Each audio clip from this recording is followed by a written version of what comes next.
नमस्कार दर्शक बंधु पाणीपाग खबर आप समस्त को स्वागत। भीषण रूप नेला लघुचाप प्रभाव में राति प्रबल वर्षा 16 जिला को चेतावनी देला पाणीपाग केन्द्र। एपटे बदलिला पाणीपाग सूचना उत्तर समेत उपकूल में कमिब वर्षा परिमाण दक्षिण में बढ़ वर्षार विस्तृति एने सूचना देछि पाणीपाग केन्द्र। दक्षिण ओडिशा रे 15 ରୁ 19 मध्य प्रबल अति प्रबल वर्षार चेतावनी देला पाणीपाग केन्द्र। तेज निश्चय जाणी रखु एवं लघुचाप केउठी रही केते भीषण रूप नेउछि केउ आड़ को गति करुछि ओडिशार केउ सब जिला मानकु आगकु प्रबल अति प्रबल वर्षा नहीं पाणीपाग केन्द्र सतर्क करिछि।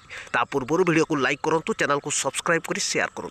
तो भुवनेश्वर पाणीपाग केन्द्र मिलता सूचना अनुसार बंगोपसागर सृष्टि होती लघुचाप क्षेत्र वेलमार्क लो प्रेसर परिणत होबार संभावना रही। परवर्ती 24 घंटे भीषण रूप नहीं उपकूल को मुहाइब।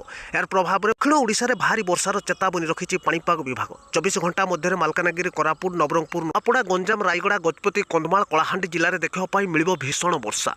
तेज सृष्ट लघुचाप क्षेत्र उत्तर पश्चिम बंगोपसागर पार्श्ववर्ती पश्चिम केन्द्रीय अंचल सक्रिय रही उत्तर पश्चिम दिगरे गति कर सूचना देछि पाणीपाग केन्द्र। यार प्रभाव में आज राति केतेक जिला को सतर्क रहा पाणीपाग विभाग परामर्श जारी होइछि। प्रबल वर्षा नहीं कटक ढेंकानाल अनुगुल केउझर सुंदरगढ़ बरगढ़ नवरंगपुर बलांगीर कलाहांडी कंधमाल गंजाम गजपति रायगड़ा नवरंगपुर जिला को पाणीपाग विभाग चेतावनी जारी होइछि एवं अत्यंत प्रबल वर्षा बा isolated heavy to very heavy rainfall नहीं कोरापुट मालकानगिरी जिला को चेतावनी देछि विभाग। आज राति समस्त जिला मानकर 12 ରୁ 20 सेंटीमीटर मध्य वर्षा हेबो एवं आउ 14 जिले में 7 ରୁ 11 सेंटीमीटर मध्य वर्षा नहीं पाणीपाग केन्द्र सूचना जारी होइछि। उपकूल में आज बिजुली घड़घड़ी संभावना रही।